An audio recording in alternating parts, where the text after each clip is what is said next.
You guys are free to move around the vessel if you like. Not 100% sure where you go, but you're welcome to stretch your legs a little bit, look over a different side of the boat. On this starboard side, you can kind of see some reef popping up a little bit. Those little white shapes in the corals to the water. Super shallow over here, really popular with surfers. Actually, if I was looking for seafood.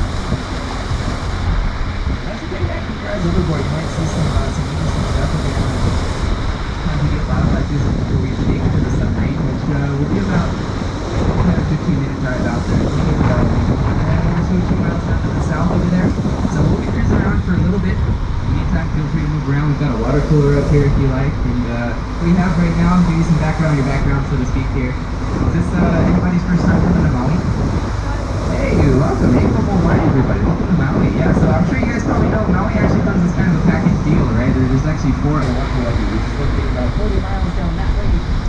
And also that way. So yeah, Maui's the second largest though. Pretty big, so we're still pretty big here. It's called the Valley Isle, because of the gigantic valley that sits above it, and it's flanked by 2 even more gigantic volcanoes. You can kind of see the more famous one out there, that little silhouette over the mountains in the distance. You guys been up to that volcanic crater yet? There's the plant to go there. Yeah, Mauna Haleakala. One of the most beautiful places in the entire world. Absolutely stunning. There's some wildlife, some plants and animals that can only be found on top of the crater Haleakala. The only place to find them in the world, like the silver sword plant, kind of looks similar to like an agave or a yucca. Now on the crater Haleakala is the one and only place in the world. It's pretty amazing. It also happens to be one of the tallest mountains in the world, so I think it ranks 4th on the list of the world's tallest mountains, and the first 3 are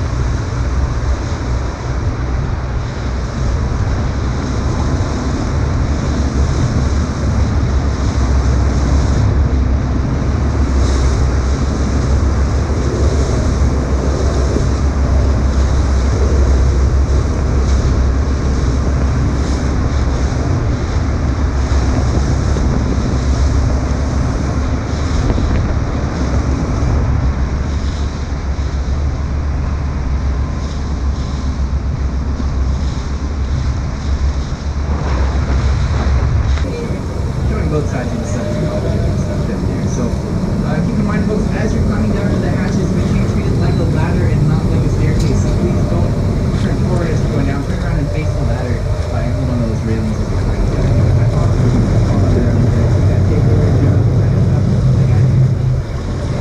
That's okay. So yeah, make sure you turn around and face the steps as you climb down into the submarine.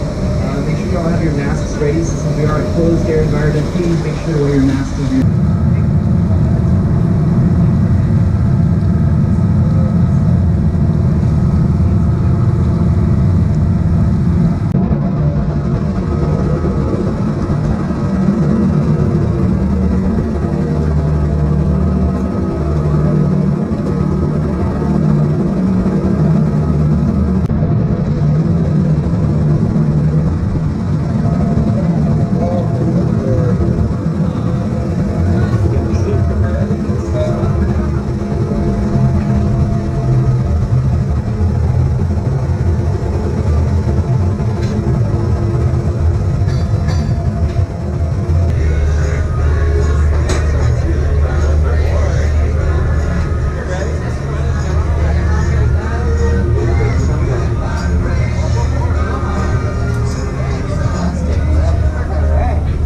Gang, welcome aboard Atlantis number 4. My name's Ezra. I'll be your captain and pilot today, submerging this thing to the bottom.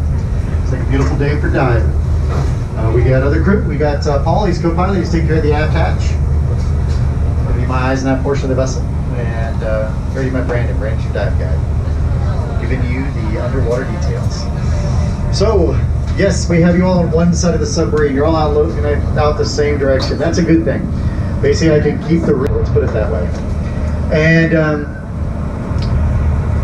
feel free to look behind you though. Look out those windows all you want. You're not restricted to one viewport. You can actually look out that way the whole time. I really don't mind.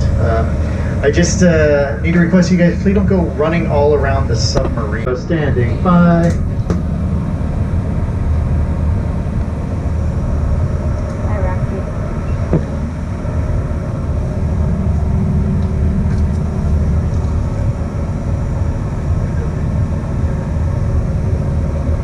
Decks are washed, you're positively flying, clear to thrust down. Having 2 vertical thrusters. Dive, dive, dive.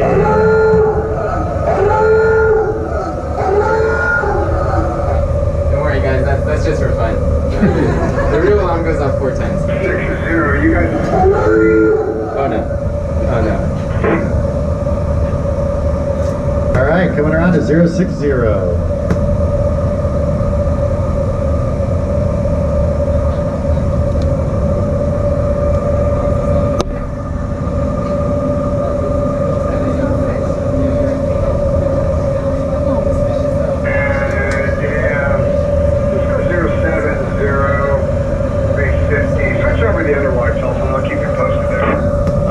Marching back upstream, Atlantis is going down and out.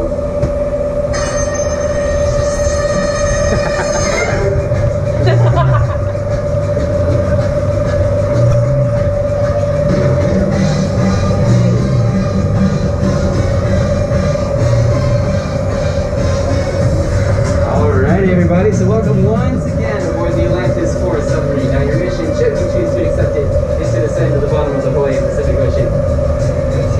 You will accept your mission. Let's see what else we got here. You've got a depth gauge. So up here by me, there's a digital depth gauge that shows us how deep we are in real time. It's 61 feet right now. You've also got one on the starboard side if it's easier to see by your co-pilot Paul back there. Whichever one's easiest for you to look at throughout the course of the dive. But let's see, above your porthole windows, you've got these little swiveling ball joints. That's an air conditioner. It's just for comfort. Pretty nice. You know, a lot of the apartments in Maui don't even have air conditioners, so this is luxury right here, yeah. And in between your windows, you've got these handy little cards.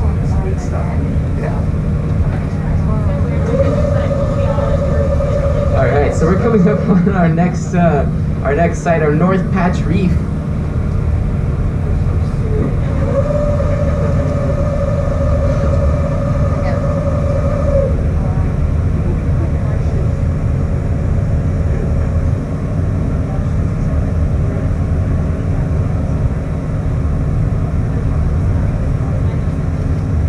Oh yeah, you might see these little sea stars spread throughout the sand. These are called knobby sea stars. Well, a sea star and starfish refer to the same animal generally. It's technically more correct to say sea star since a starfish is not actually a fish, but nobody's going to correct you on it. Yeah, they mean the same thing. People know what you're talking about. Sea stars are really interesting. They actually evolved this far without having a brain. It makes me feel hopeful for some reason. Not only do they not have a brain or a central nervous system, oh, I hear there's a shark approaching us on the starboard side. Might be coming around here to our other side, so keep your eyes peeled. You can actually hear it if you can't see it.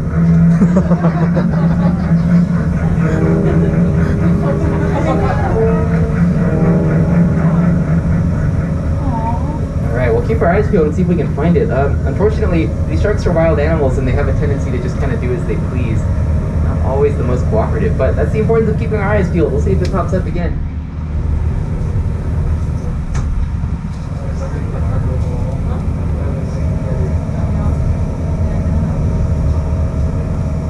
Spectacular, isn't it? The ship that I put on the ocean for...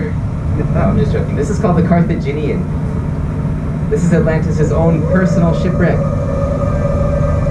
Of course we do share with other people. You gotta share your shipwreck. If we look hard, we might even find the first 3 Atlantis submarines down here too. So they're to serve as a dive site and an artificial reef. Artificial reefs like this ironically serve as what's called a sink for biological life. No pun intended. So they means they draw life from the surrounding area. So draw fish to it, coral settle here. You can see all these little patches of coral on the side that have settled. The ship was sunk back in December of 2005, so it's been here for about 16 years almost. So what you're looking at here is about 16 years worth of coral growth. That's how it forms all those tiny little plates along the side, all some tiny little mounds of mountain coral here and there. But it kind of goes to show how slow growing coral is and how long it takes reefs to accumulate. It really serves to emphasize how important it is to protect our reefs here in Hawaii. Because a loss of coral that's even about 6 inches long might be undoing about 16 years worth of progress. In the event of an anchor being dropped on a reef or a snorkeler kicking the reef with their fin, all that work can be done in a matter of a second. Oh, here we go. So down at the base of the Carthaginian, we have another white-tipped reef shark. It's right down where the boat meets the sand, behind that beautiful green wire coral. This one's a fairly large one. This shark tends to grow up to a maximum length of about 6 feet or so. Almost at about its full size. Yeah, this is what's more characteristic of these white-tipped reef sharks. You're more likely to see them during the daytime resting in dark areas like this, recovering from that night pull of hunting. Again, very, very docile. They're considered to not be a threat to divers at all. You're more likely to be bitten by a New Yorker than you are a shark. Is anybody on board from New York? No? Okay, well we're safe for now then, but just be careful.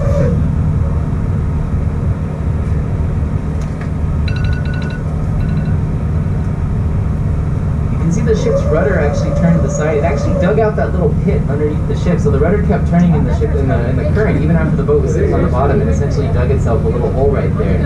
Yeah, the hinges haven't managed to close yet. Some real quality hinges. So we placed this down here to be an artificial reef. Oh, we might have bothered her. I'm sorry. Oh wait, this one's a male. I was wrong. You can see those claspers, those long rows of cartilage in between the pelvic fins underneath the shark. Fascinating to be able to see it being clean too. That little wrasse is a cleaner wrasse. It actually goes and picks off little bits of parasites and dead skin from the shark.